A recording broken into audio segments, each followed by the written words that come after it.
Hi, this is Derek, and we're going into week 5 of how to write a novel in 3 months, basically. And so at this point, you should already be starting to fill in some of the beginning material for the first few chapters. And I wasn't actually sure if I needed a video here. I kind of wanted to make one, but I wasn't quite sure what to say, because we've already talked a lot about what to include in your first draft of the first few chapters. And I also made a video that I put up which was a little bit about dealing with the frustrations or the writer's block that some people deal with. And a couple of the points that I really wanted to focus on were that your first chapter probably isn't going to be right the first time you write it. Sometimes you have to skip over the first few chapters quickly to get to the end and then go back during revisions.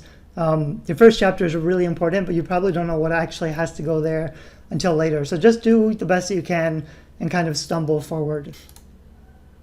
That said, there are definitely some things you want to watch out for. Like I mentioned in previous videos, you really want to be careful about avoiding a big info dump or a lot of backstory, a lot of information. You want to really focus on the action and the scene, what's actually happening. So something that I see a lot of amateur writers do is they'll start with a little bit of a scene and then they'll jump into a long backstory. So if your characters have to think through something, firstly, something big enough has to happen that forces introspection, because they're not just going to be sitting around. And also that means there's not enough stakes or action in your story if they have time to just be sitting around and thinking.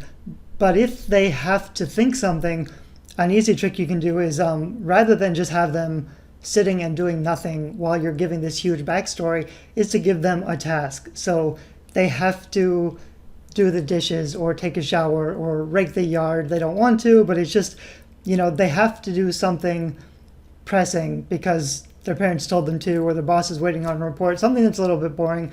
But my point is just to give them a task so that you can also be exploring their thoughts. If they have to do some boring thing, they can be doing that, and then it makes sense for you to be doing the info dump and to focus on their thinking because they have time for those thoughts. But especially if it's a tense action scene, if they suddenly just stop in the middle of everything and just sit there for 2 or 3 pages while the author narrates this backstory, that's going to seem a little unrealistic. So give them a task, or put them in bed, tuck them in.